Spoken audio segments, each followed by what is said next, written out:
Thanks so much again for being Substack subscribers to Useful Idiots. Without further ado, here is the rest of our interview with Adolph Reed. Yeah, I don't know if this is partly a generational difference or what, but some of my friends and I talk about this,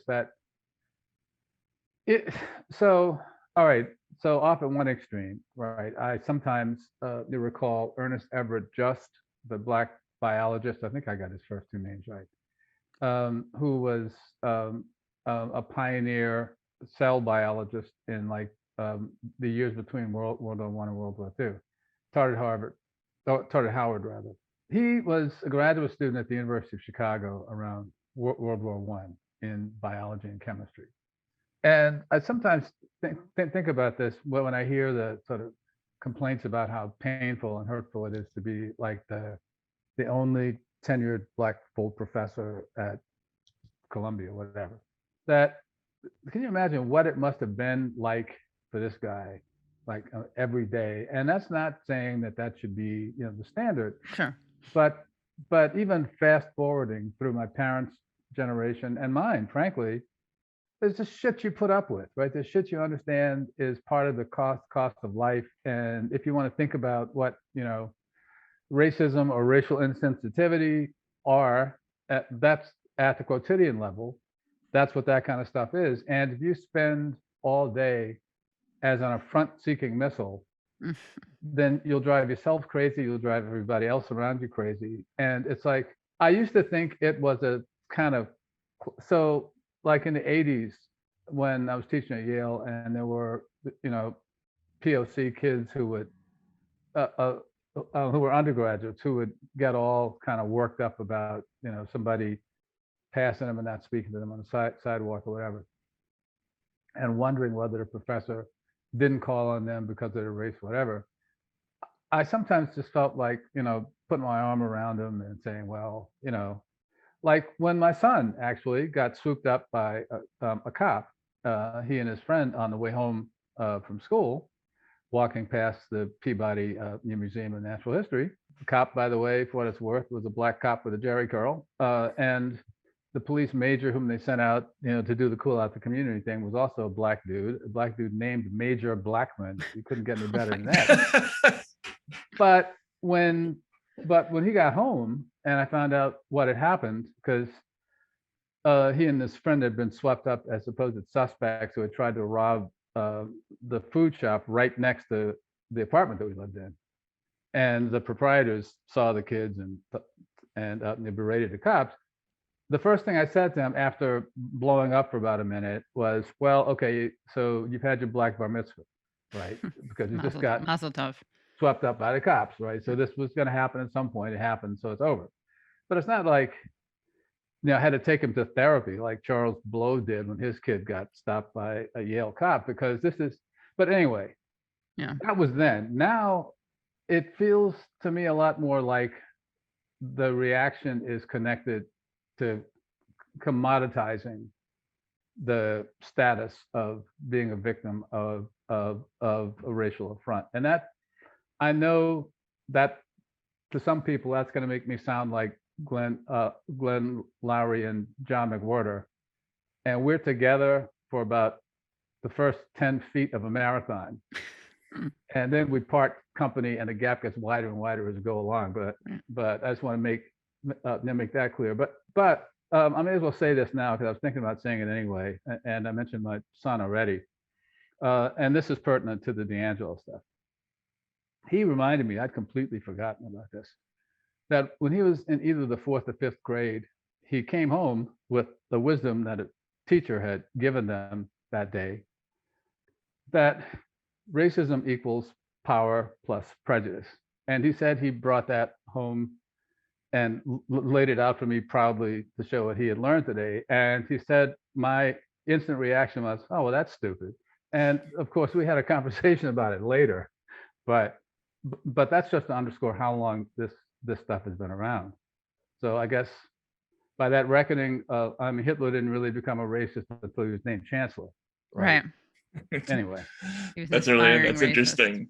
In the early 90s, there was like a brouhaha centered in Georgetown in DC about boutique operators who had a a buzz-in system for the small ateliers, right?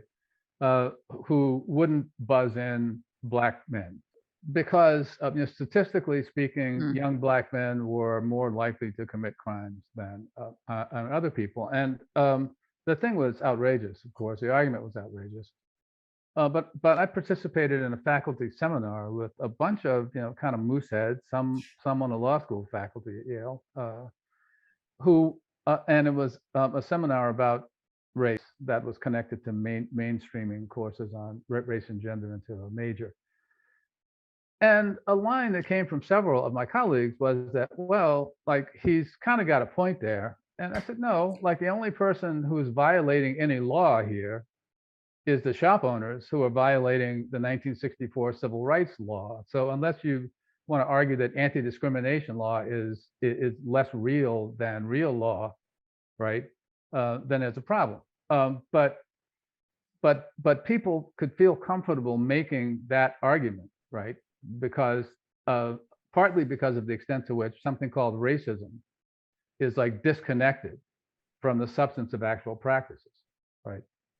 And yeah, look, I'm prepared to grant that DiAngelo's heart is in the right place, at least on the left side of her chest. But she's probably earnest. But you know what? And I apologize for mentioning my dad again. But I remember once we were watching when I was around 9 or 10. We're watching the Billy Graham crusade on TV because there was nothing else on TV, and we watched for a few minutes. And I learned two things. The first thing I learned was that when they announced that one of the guests and performers was going to be the singer and actress Ethel Waters, right? What came out of my dad's mouth involuntarily was, God, I didn't know she was broke. So I learned that there's a connection between when popular entertainers find Jesus and when they run out of money. But the other thing that I learned was more telling was that he said, listening to Billy's sermon, he said, God has really been so good to Billy since the Hearst family picked him up off the street corner after World War II, that I'll bet he probably even believes in him now. Right. And that's kind of the way that works. And I'm convinced that Robin DiAngelo is sincere, but unsurprisingly, as my dad often also said, sincerity is very much an overrated virtue. And then he would point out by saying Hitler was sincere at what he wanted to do, right? The problem isn't his sincerity, it's what the fuck he wanted to do. So I don't know. I mean, but I'll be willing, or rather I am willing to grant DiAngelo that she thinks she's trying to do the right thing. I mean, so, and in that sense, I mean, however she might strike us, and I don't really encounter her. I don't encounter her on TV, or I don't read the stuff or whatever. But however disconcerting or annoying or off-putting she might seem to people as an individual, she's a symptom, right? I mean, she's a symptom of a much bigger problem. Like Trump. Yeah, really. Yeah, pretty much. Yeah, could we dig into, Professor, about how big that problem is? I mean, clearly, if they're sincere and there's a little bit of there's almost like a church thing around this belief system, but like they would consider you an apostate to their belief system, right? I mean, totally. Flattery will get you nowhere, Matt.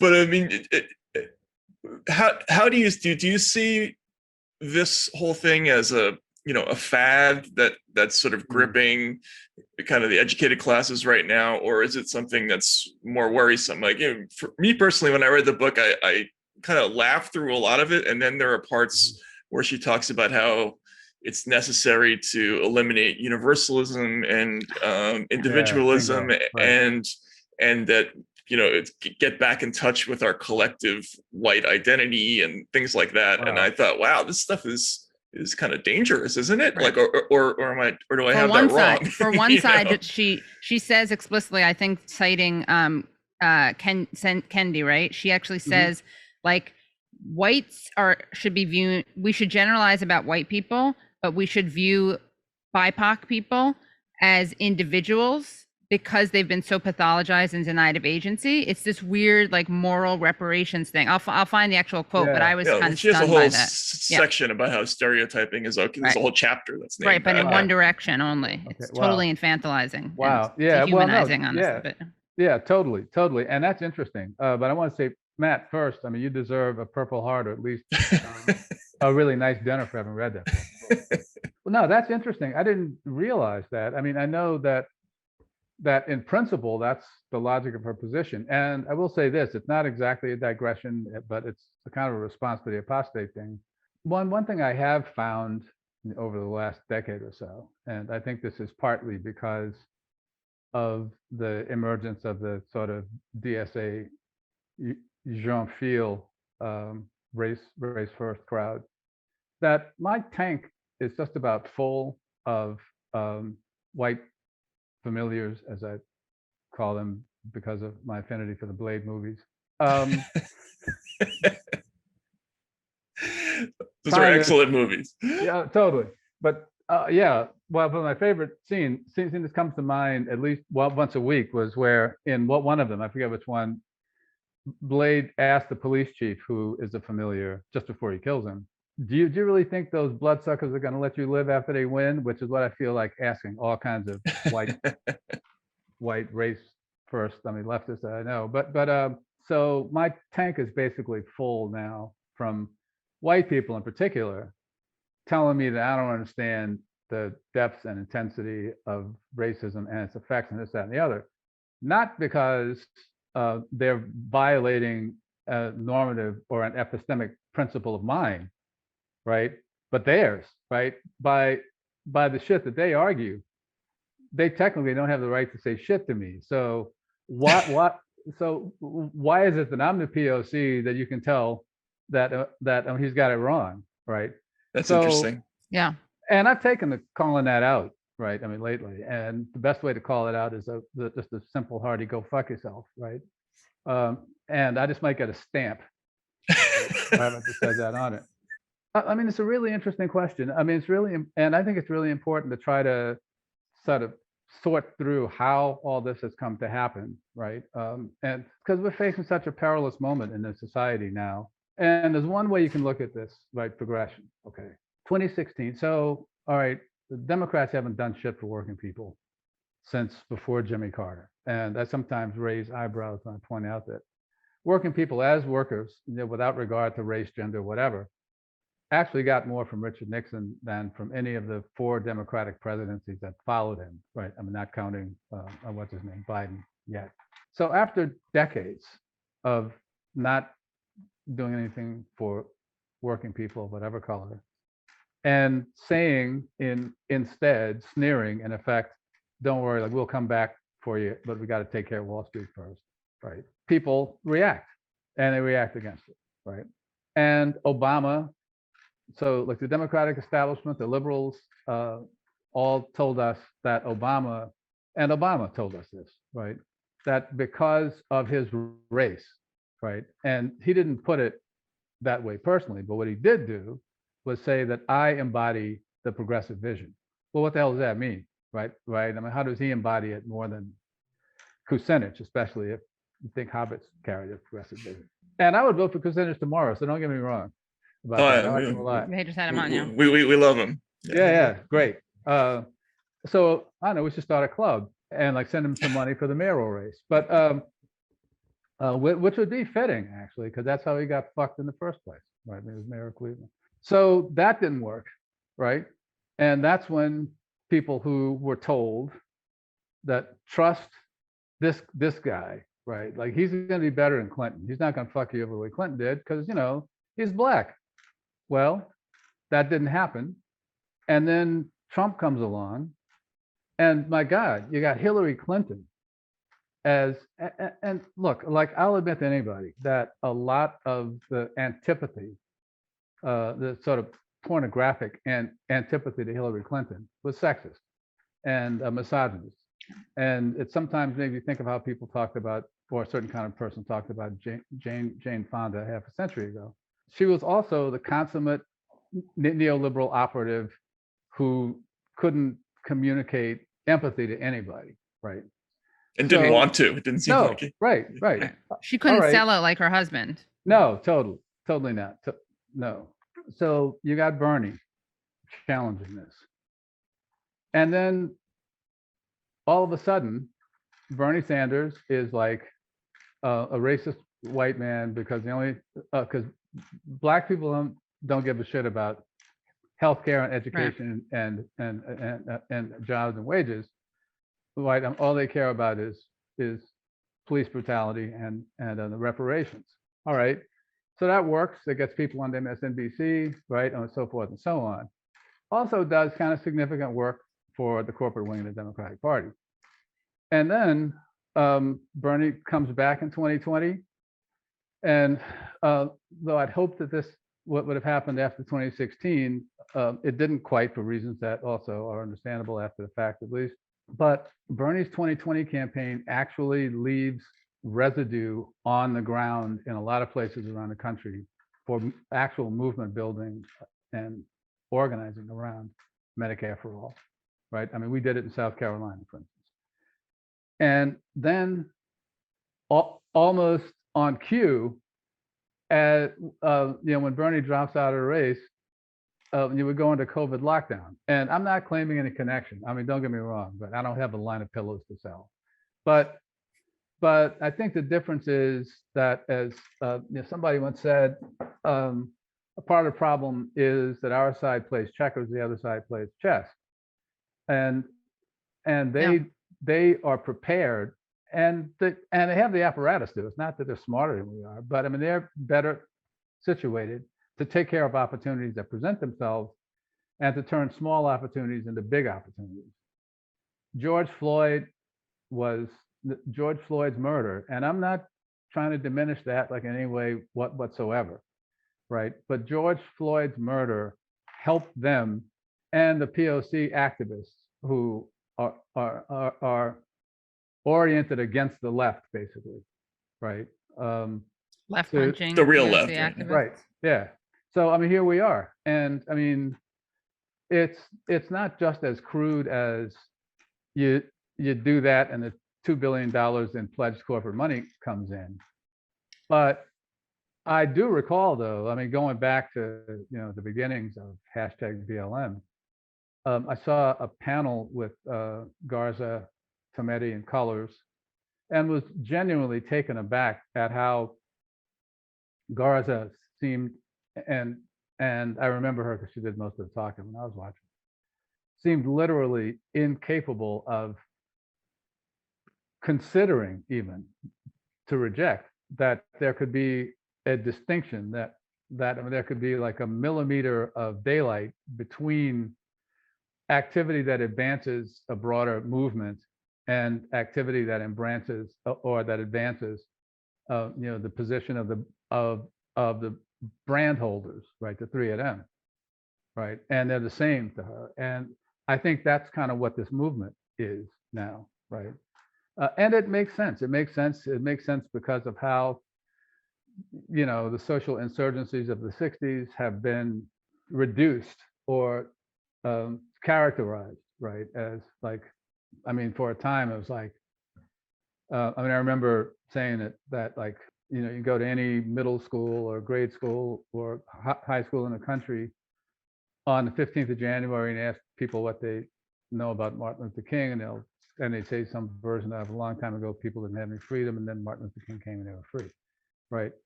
But so like one of the things we've forgotten collectively, right, is that movements don't just happen because somebody shows up with a bullhorn and a selfie stick, right? And organizing and preparation and a rootedness, right, in actual populations that are made up of people with names and addresses and phone numbers, or people who, if they don't have addresses, right, can be found, right? In that sense, I'm not even blaming the activists, but it's like a rotten political economic dynamic that's taken shape over the last half century, and we could go on about its sources and its consequences and entailments all day. But what I'm especially concerned about now is 2022. And I don't think Biden's a gift to the world. I don't And I think Biden's going to fuck us ultimately, whether he intends to or not. But if at a minimum, the Democrats can't hold Congress, and ideally, like, I'm not that kind of political scientist, so I don't have bets about what Senate races they can win where. But ideally, get a real majority in the Senate. And by the way, that would include Biden acting toward Sinema and Manchin the way that Lyndon Johnson acted toward the recalcitrant Dems in the Senate, right? So, okay, right. Oh, you don't vote for this, then you never see another fucking bridge in your state, right? I mean, which is how that's got to go. But none of the Democrats since then have been at all inclined to do any of that. But if that doesn't happen, then, I think that that's going to be the end of American democracy, right, in the next year. And all of these, what's the best way to characterize it? Well, all of these performative tendencies that occupy the cultural space that a serious left would occupy in the U.S. if there were one, are in effect working for the other side, right? They may not think they are, they may not be getting paid, but they're in effect I'm working for the other side. Look at the defund stuff, right? That's a problem we never had to have. And yeah, I mean, the Republicans would have found something else, but the fact that we give it to them just gives them space to mobilize an opposition against anything. So, I mean, this is the reason, actually, Katie knows that the Debs Jones Douglas Institute that I'm associated with, it's like a 501c3 that was created as the educational arm of the Labor Party in 98, is sort of refocusing our work now, because we think that being able to do anything else, or to win anything, or to fight off the worst even, is going to require a lot of aggressive agitation around the idea of government and the public good, and to try to rekindle among the working class, basically, a way of having expectations of government and public goods as part of the public good. And there's not a lot of time, obviously. We can't turn that around between now and next November. But we got to start having the conversations. And the only way, Tony Mazzocchi, who was like the key person in the origination of the Labor Party, a long time official of the Oil, Chemical, and Atomic Workers, used to say, a lot of progressives, like the idea of going to war, but they don't want to build an army. And we don't have one, right? And if you start out from the premise that we're, in a class war, and it's kind of hard to have missed that since Volcker, right? Then if we're in the class war, then we need to start trying to build an army to fight it, right? And no, I don't mean, like, in case some right-wing troll comes across us. No, I don't mean going to form our own version of a militia movement. I mean, a mobilized and class-conscious public, right? That's prepared. Like, our key premise is, what would the country look like if it were governed by and for the interests of the working class? And that's what we think ought to be, like, the interpretive cornerstone, as well as the pragmatic cornerstone of what a serious left in the U.S. would look like. She says openly, like repeatedly in the book on that theme, that, for instance, talking about class, not race, that's like in her list of things that white people say as a way of deflecting from their inner racism. Okay. Right? Or I don't see color. I just see everybody as individuals. Right. I believe in class first. So these are all things that are part of her shtick. Right. Part of me thinks that maybe she actually thinks that, but I wonder if the enormous amount of attention that she's gotten and support, and the fact that she's blasted all over the cable networks and everything, is connected to what you're talking about. In other words, that this idea of class, not race, is actually is a racist idea, is a way to diffuse that politics that you're talking about, right? The sort of Sandersian, Medicare for all, any of those things. If you can explain that stuff away as, as white privilege or whatever it is, I mean, that seems like it's very effective kind of politics. Yeah. Well, it seems to be, yeah.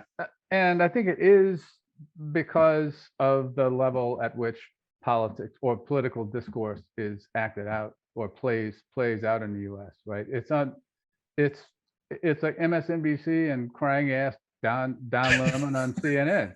With backup by Jake Tapper crying with them. Oh, yeah, right. No. Oh, Lord, Jesus Christ, have mercy. Yeah. So, but I'd go back to like when Katie asked me about racism. So if you think of, and my friends and I who are, accustomed to being accused of being class reductionist, have been talking among ourselves about actually taking the label back. Right? Yeah. Because if you think of race as a social category, the way I defined it earlier, right, as a species of a genus of ascriptive ideologies that emerge from a hierarchical society like in ours, a capitalist one, then the question of class versus race is precluded from the outset, right? Because there's no separation, right? Race as an ideology and as a metric of stratification is part of the dynamics of the reproduction of capitalism as a social, cultural, and political economic order. So there's no such thing as class versus race, right? And like that might not appeal to her. Fundamentally, we should be looking to appeal to her, right? Right, to her, or for that matter, to the Black people that she hangs out with, or connects with. There's certainly no reason to listen to Kendi. Somebody told me that my friend Norman Finkelstein just said on a podcast not that long ago in response, to somebody saying something about Kendi having written a kid's book. He says, "Well, how can you write a kid's book? All his books are kids' books." and Norm is right about that. He's used about a lot of other things. Yeah. Right? He compared DiAngelo's book to, I think, a Bazooka Joe comic or something. Oh my God. Yeah. On our show, yeah. Not even the whole comic. Right? It was just like a frame from the comic. Yeah. Well, so I don't assume that, either one of you is even old enough to know what a Bazooka Joe comic is. Yeah. Yeah, but we do for sure. So, here's the thing, right? Like, we aren't going to win the struggle at that level. By which I mean, like, we're not going to win the struggle on the pages of the New York Times. We're not going to win, the struggle on the airwaves of MSNBC. Although I got to say, Chris Cuomo did me a solid on his program on CNN, and he got in Dutch with Don Lemon because of it. He got you on? Yeah, he did actually. He got me on to talk about one of the New Republic columns about, I can't remember now whether it was the police killing thing or which it was, but like he was into it. Like, he read it, took it seriously, he engaged, and was open to the argument, and he was even encouraging the argument by some of his questions. So anyway, Adolph, can you explain to people, like, I think sometimes people think that, Matt and I and you, obviously, we all have fun making fun, like dunking on Robin DiAngelo. She's so corny. She's such a narcissist, I would say. But we should read them. That there's a scene in there where she's oh my gosh, she's in London, and she's with a cabbie, and she mentions that she wrote White Fragility, and he says something about, like, I'm so tired of being accused of being a racist, and she goes on and on to, like, denounce him, and at the end she says, also worthy of note was his typical white lack of racial curiosity or humility about the limits of his knowledge. He had the author of a New York Times best-selling book who was in town to do interviews for the BBC in his cab, and he did not ask a single question about my thoughts on the matter. Oh my God. Oh my God. Oh my God. Well, see, now I thought I had the best cab driver story ever. What was it? Well, so one evening I was taking a cab from my apartment, like Alphabet City, up to Penn Station, and I would always talk to cab drivers to get a sense of where they came from, whatever. And the driver in this instance was a woman, she's an older woman, and she reminded me a lot of my grandmother, right? Both physically and by her feistiness. So I asked her where she was from, and she told me she was from Romania. I asked her how long she'd been in the US, and she said 10 years, 10, 15 years, whatever. So I said to her, well, I guess you must like it because you're here, right? You're still in New York. Why? Just fool that I am. And she said, there's only one thing I do not like about New York. Oh, no. And fool that I am, Oh, no. I said, oh, what's that? And she said, the Jews. Well, but my first thought was, well, so you know where you came to, right? Like you could have gone anyplace else in America, I'm assuming, just because the former war criminal networks are still operating, I'm sure. Right. But this is like the worst possible fucking place you could go, right? If that's your concern. But anyway. Yeah, go to northern Maine if that's who you right. Yeah. Yeah. Well, I mean, I remember when Solzhenitsyn came here in the Carter administration, and Carter found out what a backward ass czarist, fascist, and anti-Semite he was. But they stuck his ass up in northern Vermont, I think. Right? Yeah. A lot of the Russian emigres ended up in that part of the world. Yeah. That whole community. Well, yeah, but anyway, that's kind of wild. That's really funny. That I mean, DiAngelo thinks that a random cab driver like in London should know who the fuck she is. I mean, right. God. Yeah. See, and to put that in the book too, I'm like, yeah, no, I know. You think an editor might have caught that, right? Yeah, well, I mean, I was going to say, like, when I thought the question was going toward her, I mean, narcissism and stuff. Like, I flirted with going to the seminary for about 6 or 8 months when I was like 12, and I didn't. So I don't need to hear her confession. I'm not interested in hearing her confession. Right. I got no absolution to offer her. So, but I mean, I do think that she's like a symptom of this stuff, and she's carved out a niche for herself in it. But apparently, that's what people do now, right? You carve out occupational niches in the, movement, right? Justice. Can you talk about the way people like DiAngelo and the kind of thinking that she spreads, or the gospel that she spreads, actually serves to undermine class programs that are universal, but also disproportionately benefit people of color, and how then she ultimately winds up contributing to something that perpetuates racism? Yeah, well, I mean, that's the thing about it, man. I mean, and like I mean, I know that this is not the way the world works, right? But I find myself at least every other week seeing some new instance of the fundamental contradictoriness of race-first politics, right? It's like some version of, the racial oh, yeah, well, a recent brouhaha on the internet, I don't know if you saw it, but Tamika Mallory, the black woman who had been, was the center of a contretemps around the organizing of the Women's March after Trump got elected. She just did a Cadillac commercial, right? And there's so much shit like that, right? Like the Patrice Cullors real estate mini empire, and oh, I know, yeah, but all the rest of that stuff. And I find myself thinking, okay, well, surely this will knock the shackles. This contradiction is so stark that it will knock the shackles off the eyes of some percentage of the population. But it doesn't work that way. Actually, that's really never the way these things work. What we do see is an almost magisterial effort being expended from the top, basically, to keep us talking about race and gender inequity and nothing else, and not even talking about those two in ways that promise any possibility of addressing the inequalities, right? So like the whole COVID disparity stuff, that I've been writing about from the very beginning of it.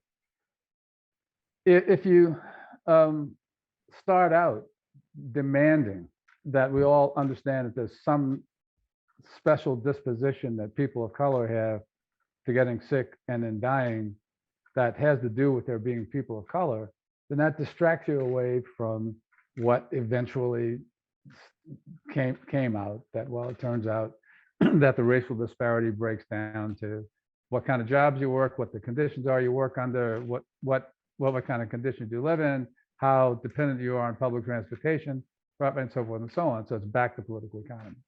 But Mhm.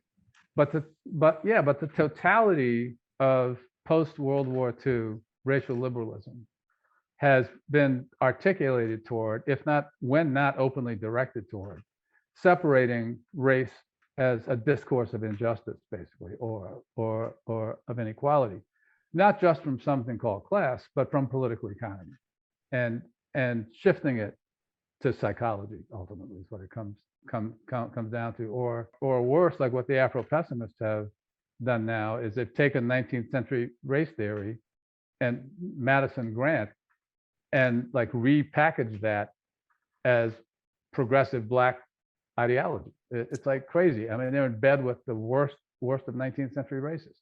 Right. It's almost like a crypto eugenics type of Right. thing. You know, and see, that is a class program. It's a class program. Then, like, I figured something else out too. And like, this is actually a chapter of a book that I'm working on now, a book that my colleague and friend Kenneth Warren and I are doing. But I've been puzzling with addressing the question of why so much anti-racist discourse now depends on analogy with slavery and Jim Crow, right? Like, you can't do it, right? I mean, you can't make the arguments without the analogy. And that's ultimately because the political as well as the intellectual concern of the people making these arguments is exactly the same as the political and the intellectual concerns of the defeated Confederates who established and propagated lost cause ideology, the myth of the Solid South, and put all those Confederate monuments up, because they were committed to a racialist understanding of the world for the purpose of undermining any possibility of a political economic challenge coming from the lower classes, basically. Mhm. That's the same reason that people making the arguments, or race reductionist arguments today, can't really move without drawing links between this moment and slavery and Jim Crow, because they're just as the 19th century former Confederates or Southern ruling class was committed to a white supremacist narrative. They are also committed to a white supremacist / anti-white supremacist narrative for the same reasons, right? To keep political economy off the table and to advance their particular class program, just as the planter class was in the 19th century. So, I mean, the sociologist Rogers Brubaker, whose work on ethnicity mainly centers on Central Europe, and is great, but Brubaker makes a point that, like we all know, people have a hell of a lot of different identities, right? And people have a lot of different ethnic identities, even, right? In most places in the world, and most of us do, right? But they're usually not politicized. I mean, they're contextual, and one identity rises to the fore in social context, depending on who it is that you're talking to, or what the context is, right? So, I mean, Brubaker sets himself to ask the question, well, what are the conditions under which ethnic identities become politicized? And his response is that usually, most of the time, they become politicized when a group of political entrepreneurs, as he describes That's them. an interesting term. Mhm. Yep, are committed to pursuing agendas that require the support of a population that's considerably larger than the number of people who would benefit from realizing the agendas. Look at this outrage. I need to be king, basically. And we can see that, right? I mean, and like, I mean, even now with the race reduction stuff in the US, right? Like, so all of a sudden, turns out that the victory for George Floyd is some Oscars for some more Black people, like some new Black corporate heads, CEOs, right? And I mean, whatever like that. But that's the way that this stuff works. And it's not just here, right? I mean, that's what ethnicity is as a political phenomenon, right? That's what nationalism is and has been from the beginning of nationalism, right? But it wasn't, right? I mean, most people don't think of it as bourgeois nationalism because it was the bourgeoisie's property. So it would have been redundant to call it that, right? Right. And it still is. So it's a class program. So that's why, right? I mean, that's another reason that Touré and others and I have been arguing that. Touré is Professor Reed's son, just so people Indeed. know. Sorry, yeah, but he's an historian in his own right. But Oh, sorry. Yes, of course. Sorry. well, Yeah. yeah. No, I didn't mean that as a corrective. But Yeah. I forgot that. at this point, he's accomplished enough that I've forgiven him to going to a college that didn't have a competitive baseball program. But every time I see a picture of Barry Bonds and Bobby Bonds, I would think, man, see, that was supposed to be my retirement strategy.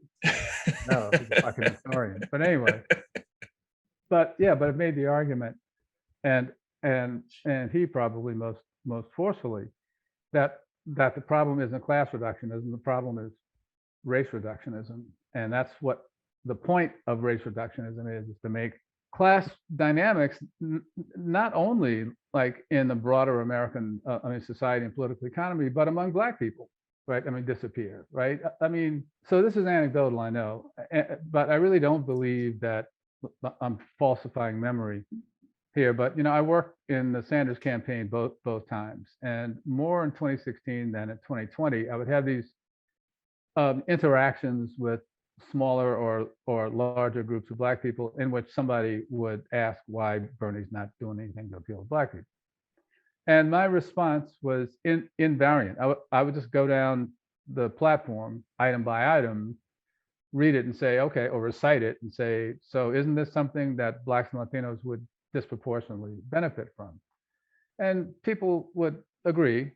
And the part that I don't think that I'm falsifying in my memory is that I don't recall one encounter with working class Black people. And all right, so these are mainly people in unions, but not exclusively, where at the end of my recitation, the response wasn't, yeah, okay, I see your point, right? I get it now. That's right.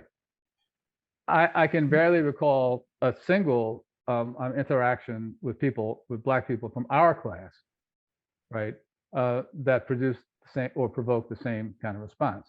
Because for them, what they understand to be the Black agenda, right, is this class-skewed, abstract set of positions or I mean, not even policies, stances, right, that are connected with recognition of the standing of the racial voices or themselves as representatives of the collective racial mind or will. So for them, I mean, I remember now, like, and in retrospect, it makes me feel kind of stupid. I remember like having a couple of conversations with my colleagues in the Yale Afro-American Studies program, like in the late 80s and the beginning of the 90s, where I'd say something about political economic issues. A lot of it had to do with the underclass ideology, which was also a class ideology about beating up on poor people. But I get responses, kind of dismissive responses from my colleagues about stuff like national health care and shit, who would say things like, well, Adolph, people aren't just concerned with economic stuff. And what I would think at the time, but was too genteel to say, was, yeah, you don't, motherfucker, because you got a job for life and good benefits, right? But a lot more Black people are not in your position than are. I didn't say it at the time, but now I think, shit, I should have, because that's what the reality is, right? Because what we've been living through over the last half century, and this is the beauty of the work that racism as a polysemous abstraction does, of crafting what is a sort of a racial, a Black racial concern with public policy as an exclusively Black investor and a managerial class perspective. Isn't this sort of just an extension of, like, I mean, it reminds me of the response to Martin Luther King after the Riverside Church speech, right? Where it's like, suddenly all these white intellectuals were basically saying, yeah, we were all for it as long as you were talking about your issues. But then when we get to war or, sort of union issues or whatever it is, like, that's not for you. Stay away. That's right. right? And it's almost like they've institutionalized that concept now. And it's funny, even in DiAngelo's book, she's just relentlessly negative about King for a bunch of reasons. I think it's for that, but also this, she's very against this idea of the colorblind society. Like, you know, she confuses the idea of people copping out by saying I don't see color with the aspiration to colorblindness, right? But I think it goes deeper than that, right? I think it's it has something to do with what you're talking about. It's this, we understand, she wants everybody to understand this issue to be solely and especially concerned with something that is clearly identified as a racial problem. Yeah, I think there's a parallel there, and there's an irony too, right? Because substantively, yeah, I mean, but the reaction the King got was that no, there's a civil rights thing over here, and that's just about that stuff. But shit like war and the economy and poverty, that's that's not a civil rights issue. And what we're hearing now, but now it's coming like in Black, right? And from people who like understand themselves to be, you know, followers of Malcolm X or, you know, the Black Panthers or whatever the fuck, or operating in that same tradition, right? Who are now doing the silencing, right? So, and look, guys, it's so insidious, right? It's the kind of thing that makes me, like, at least once a week want to put on, Mahalia Jackson singing "Soon I Will Be Done with the Troubles of the World." This is some solace, because it's so insidious. Right? It's coming out of the labor movement now, right? I mean, people, right? So Black workers can't just be workers, right? But they got to have some special Black thing about them, right? But I'm not denying that Black workers are Black as much as workers, but to keep with my prior illustration, Black is the adjective, worker is the noun, right? But the thing is always, how do we try to build the solidarities that we need to have to change the society in the ways that make it better for everybody who lives in it, except, you know, Bezos and those people.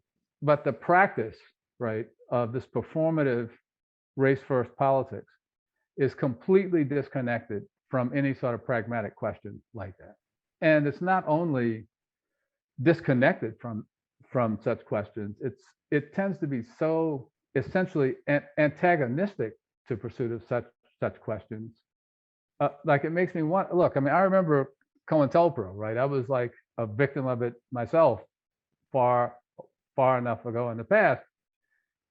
So I wonder, God, are these people getting paid? And then I think, well, no, they aren't getting paid. Like, they mainly aren't, I guess. I mean, they don't have to, right? Because this is like, the other side has won on the conceptual and the ideological front so conclusively that our side is incapable of thinking about how to challenge them, right? So all of the modalities of left activism, or most of the modalities of left activism, especially the shit you see on TV, presume the eternal dominance of neoliberal capitalism, and all we're doing is like jockeying around, right? I mean, like, within that framework, I mean, even as Walter Ben Michaels and Ken and others have pointed out, reparations is a tort action, right? It's all about a property relation, right?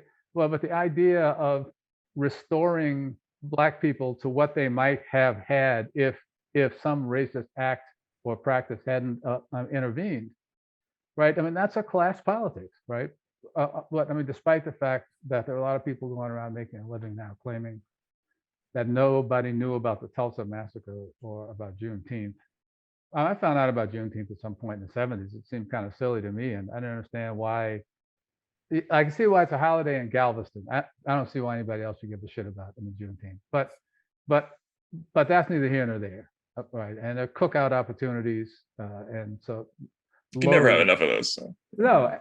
So, and I mean, Lowe's is probably behind it, actually, to sell those grills. But like Tulsa, like, I've known about the Tulsa pogrom, because that's what it was, for a long time. It's only in the past few months and the run up to the celebration, or commemoration, like, of Tulsa this year, that even I knew anything about the Black Wall Street stuff.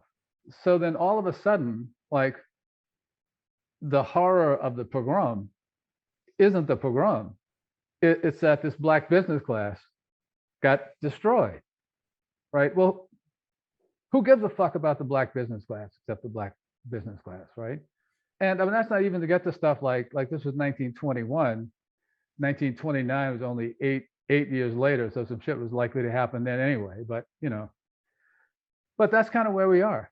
And yeah, I mean, it's frankly, for me, it's becoming more of an effort to dispel or to fight off despair, because I don't think we've got a lot of time, and I'm really afraid about what's going to happen, if not in 2022, at least by 2024. And yeah, I don't know that I mean, our side is up to the challenge.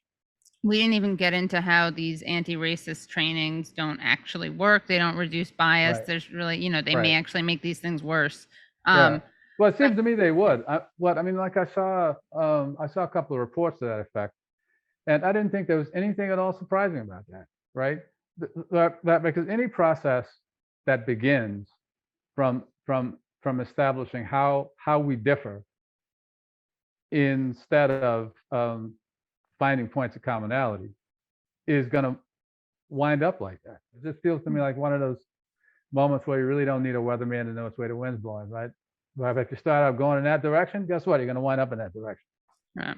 I guess the last question for me is, having talked to people about this and had arguments about this, the one thing that people say is, well, you know, sort of the rise of kind of Trumpian nationalism, or whatever you want to call it, necessitates like a rethink among like a heightened level of awareness about racial politics, because there's this real threat that's rising. Therefore, this kind of thing is necessary and important, and maybe, you know, even if you don't love reading it, like it actually has a positive impact. I wonder what you think about that. Like, part of me, I kind of understand that argument, but the other part thinks it's like, almost like you were saying about COINTELPRO, like this is such an off-putting, antagonistic ideology that I imagine that overall it probably has a negative impact politically. And I don't know. I just wondered how to think about that question. Yeah, thanks. I wonder about that too. I mean, you know, like when the reparations issue, like at the beginning of this century, just somehow wound up back on the table, right? Like, it's kind of funny. I was out of the country for a month in that summer and wasn't paying attention to news here, and got back to find that Johnny Taylor was dead, which really disappointed me, but also that the reparations thing was going around. There were panels and panel discussions and special issues of journals, and I couldn't figure it out. And I was talking to Ray about it. He was in grad school at the time, finishing up, and we watched a panel together on PBS, I think, with Kimberly Crenshaw and Ron Karenga, and I think the Harvard lawyer Ogletree. And like, this is the kind of thing that lawyers would love, right? Because you get into it and we can litigate it, right, until the cows come home. But Karenga said something about free college tuition for Black people. And this was also around the time that the Labor Party actually had started a campaign, or was getting ready to start a campaign for free public college, you know, for everybody. And that, like, so much of our program actually wound up in the Sanders platform, which is cool, I think. But anyway, like when Karenga, I think it was, said that, like, I mean, Ture turned to me and said, so are they recruiting for the Klan? Right? I mean, you can imagine going to Michigan and like telling busted, laid off auto workers that, I mean, they're suffering from a disease called racism, and that they need to atone by paying tax money so Black kids can go to college when their own kids can't go to college. So no, right? I don't think it's useful. I mean, I think there are ways to talk about it, right? I mean, there are ways to talk about race, and mainly the ways to talk about race, have to do with helping people understand that race is what it has always been, right? The distraction that the people who want to fuck you over won't want to use to divert your attention to the fact that they're in the process of fucking you over. And that seems to me that it's never been clearer, right? It seems to me that that's clearer now than it was at the end of the 19th century. Because at least at the end of the 19th century, like they had to go out and beat down populists, right? Capital P populists, the real ones. And and by the way, I want to say for the record, there's no such thing as right-wing populism. Yeah, you and Thomas Frank should do a duet. Yeah, no, definitely. Well, and I mean, Walter and I were actually talking about doing an article on that, but I don't know when we'll get around to it. But yeah, no, I would love to do that with Thomas.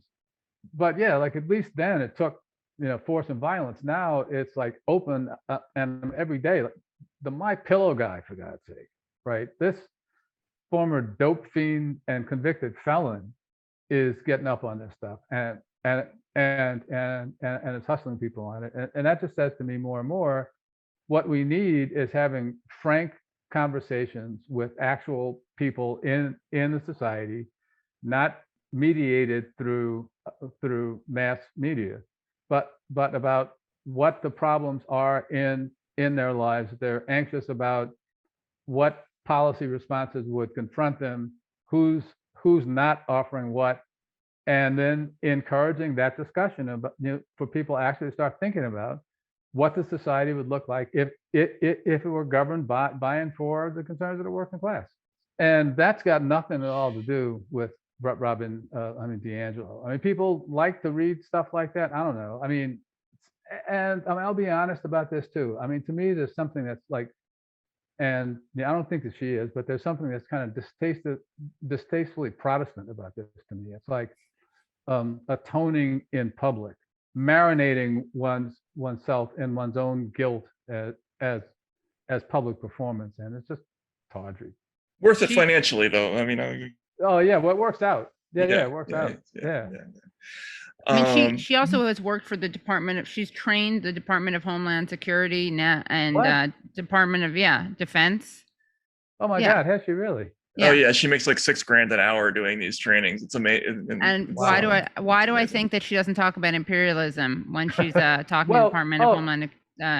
She said that though, right? I mean, I saw her quoted someplace about a year ago saying, well, of course, capitalism is back of all of this.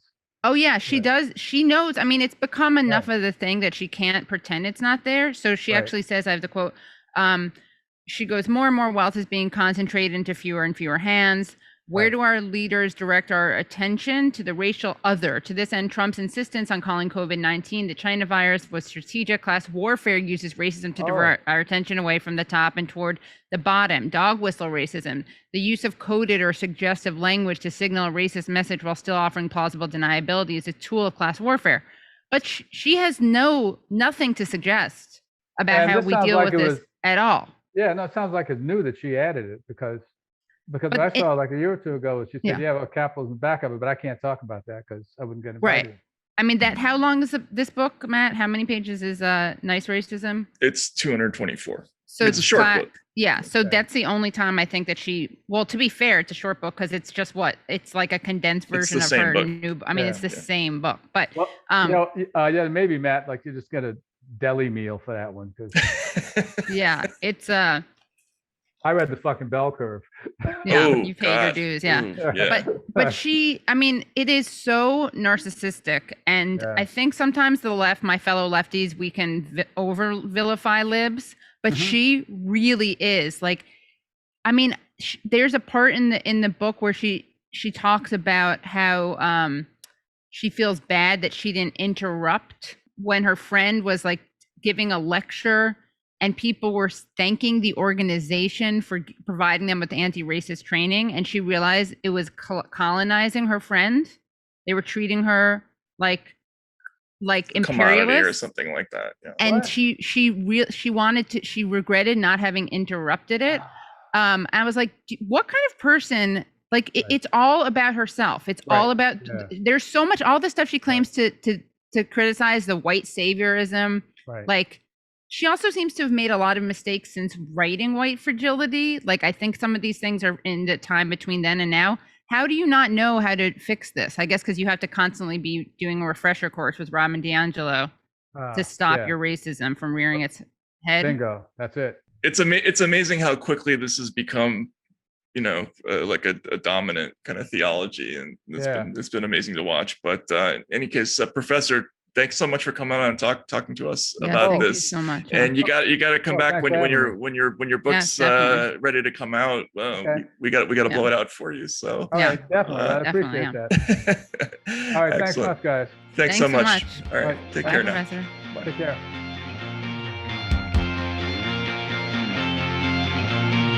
I remember your blazing hatred for all things Duke. Are you watching? Are there any Dukies in the finals right now? No. You got a Wake Forest guy.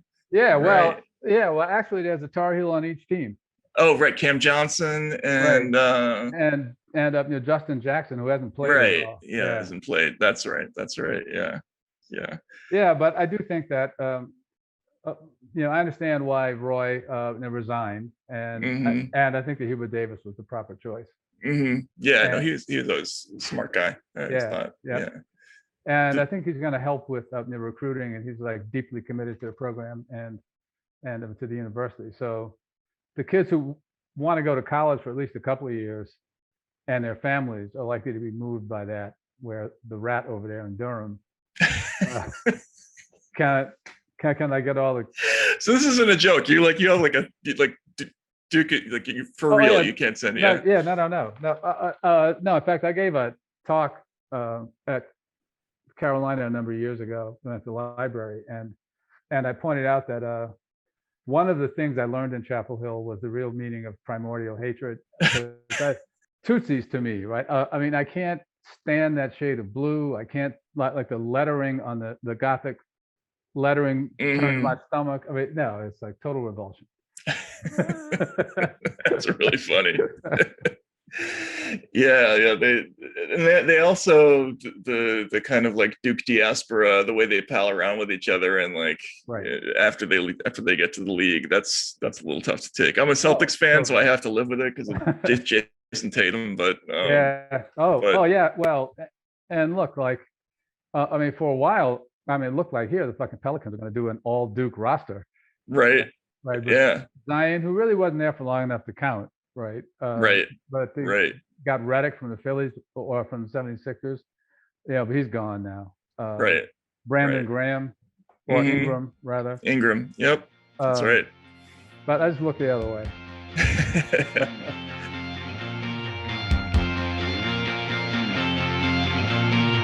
In 1 minute, we're going to just weigh in on this major media before. Oh, okay, go ahead. So here's what I'm saying. We got Aaron Mate, friend of show Aaron Mate, right? Former guest Jimmy Dore, one-time guest Cenk Uygur, never guest, never in the past, I'm going to guess never in the future, Anna Kasparian. Who else am I leaving out? They are beefing, and then now Kyle has been pulled into the fold. Ryan Grimm was already there.